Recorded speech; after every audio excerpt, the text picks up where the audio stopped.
Timothy Adams. He's here.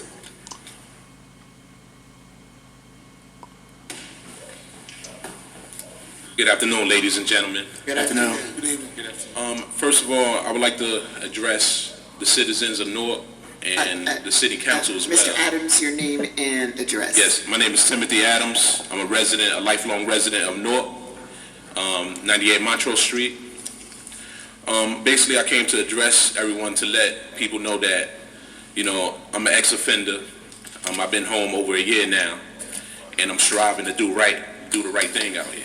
And on that note, based on the summons that I received in the mail, they're basically telling me that I'm still conducting a criminal activity. And that activity is, I have 2 summonses here.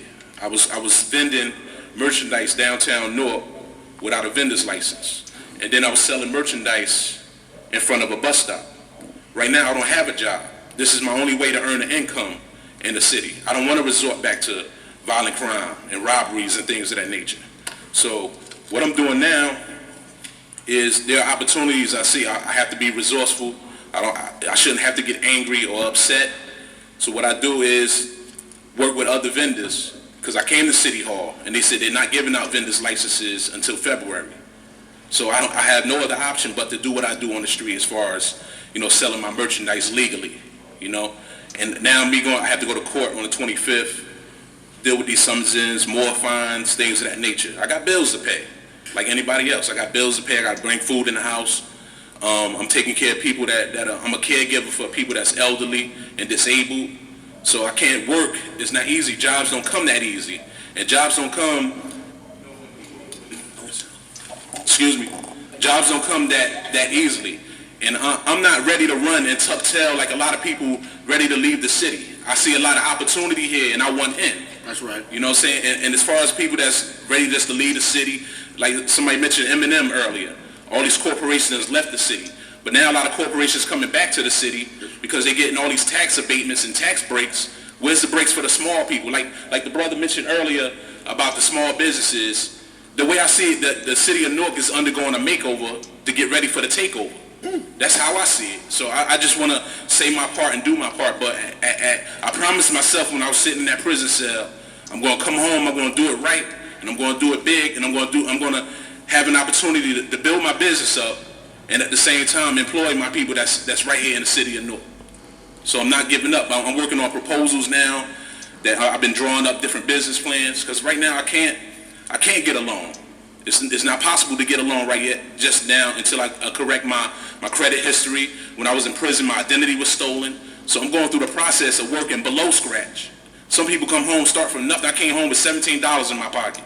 But I'm not going to let, I get upset sometimes, I get angry. But recently I decided to say I'm going to let my anger and my emotions and me being mad and upset, and I'm going to use that as my motivation to do right. I know a lot of people right now, I got customers that got murdered. I got video footage of bullets hitting buses. The crime rate is ridiculous.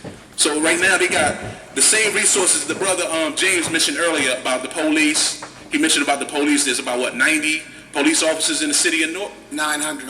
About 900? Well, I feel as though the resources are being misused that can be used to harass me and the vendors on the street. You got the man over here selling this and the man selling that. You harassing me. I'm trying to earn an honest living as well, but you harassing me. Take that time to go stop a murder that just got committed, 5 minutes ago.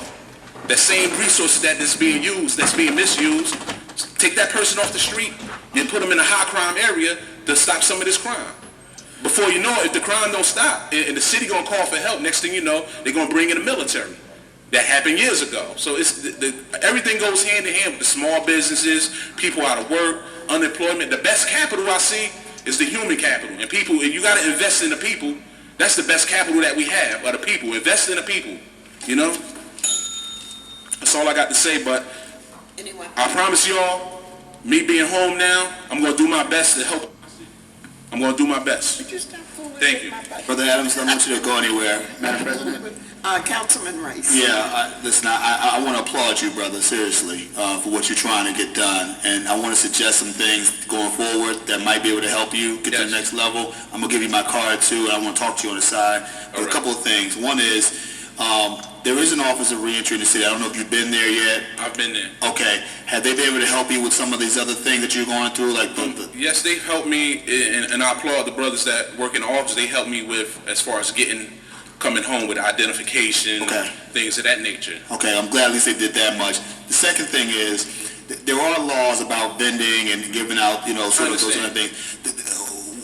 What I would like to see you get in touch with, there is a vendors association, some of the guys downtown who I think Ak is part of that, and I know Councilman Sharif meets regularly with the leadership there. I would like to see if I could impose on Councilman Sharif to hook you up with them, because I think there might be opportunities for you to vend along somebody that does have a license already, so that you can kind of do it until you're able to apply on your own, and they should also be able to help mentor you in order to apply. Now, they're at a premium because there's only a certain amount, and sometimes the competition gets a little whatever, but I just want to put you with good people who might be able to assist you, and let's see what kind of fruit comes out of that, and if we have to go to a B plan after that, let's go to a B plan after that. But I just want to get you talking to the right people, because that's your chosen profession. Once you be successful in that profession, I'd rather put you with somebody, with a group who actually looks out and advocates for the vendors downtown all around the city, so they can see if they can give you some things to go forward. If they can only help you with so much, then let's talk about what we can do going forward. People don't understand that the city of Newark has a rich history of vendors. That's why they call it Absolutely. Market. Absolutely. Market Street, Commerce Street, that's where all the vendors you can Well, buy not to cut you off, brother, but you're right, and this council has stood up for vendors when nobody else would. There was a move to push vendors away from downtown, to cut the numbers, to move. This council is the only reason why that did not happen, okay? We stood up for the vendors. We made sure that and we're the ones who fight for their quality of life that they have right now. And so we have to do a lot more. I'm not to say we do it all, but we are a pro-vending, pro-small business, and alternative ways of making money, probably more than any other council any place else. We had our way. They would mimic what you see over in New York with the carts, and we will be able to pay for those kind of things. That's still a future thing that we want to see done as a council, but I want to put you with the people who can help make your dream a reality and be able to support that going forward. So that's why I asked those two questions, and like I said, that's why I imposed on Councilman Sharif, because he does work with them on a regular basis. And when I get a chance, I'm going to leave some cards right here on the table. If anyone's interested, you can pick one up. And I'm going to give you mine too. Okay. Mr. Adams, Walter Bryant, who works in my office, is right there. If you would give him those tickets, I need him to make a copy. Okay. And I will approach the prosecutor with your concerns. Okay. So, Walter, if you'll he's right over there. Stand up, Walter, so we can see you. Thank you. Next speaker, Mr. Clerk. Not appearing. I see Ms. Moore has arrived, but Ms. Juan Rodriguez. He's not here. Ms. Moore, we don't have the practice of going back. When people miss their turn, please sign up again next month. We'll be happy to have you. If we did that, everyone who was late would be before us saying, I want to be able to speak. So we'll look forward to hearing from you next month. Thank you so Yes. much, Council President. But I would like to say there was a misunderstanding of the time that I was called to speak. I was told that the session for citizens to speak would be at the end of the agenda, not at the beginning. So I have a 15-year-old son at home, and I have to organize my time, and I certainly organize my time according to what I was advised to do. So in fairness of that, and with the fact that there were a number of people who didn't show up today. Don't use that as yeah, because I do understand. We understand it. So someone told you the incorrect time. Who was that?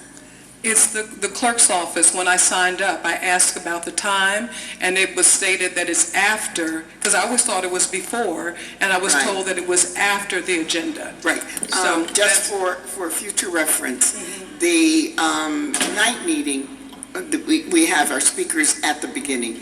In the afternoon meeting, we have them at the end. But since you were given incorrect information, Yes. Mr. Clerk, from someone in... That's incorrect, madam, with all due respect. No. So, Ms. Moore, Yes. confine yourself to the 5 minutes, Thank and you. we'll hear you. Thank you, Council Sure. President. And congratulations to you again for your new appointed seat. Also to Councilman Amador, Vice President, congratulations. Also would like to say congratulations to John Sharp James, who ran a phenomenal race. It was an honor and a pleasure to be a colleague with you in the race. So thank you for being a gentleman and Thank you, being Yvonne. very favorable. I also would like to thank the citizens of the city of Newark for their outpouring of support for my candidacy. We were able to get the final numbers, and at the tune of 3,938 residents of the city of Newark, I was voted in as the second candidate. So I get an applaud to the citizens of Newark for their confidence in my capability to represent the city of Newark. I know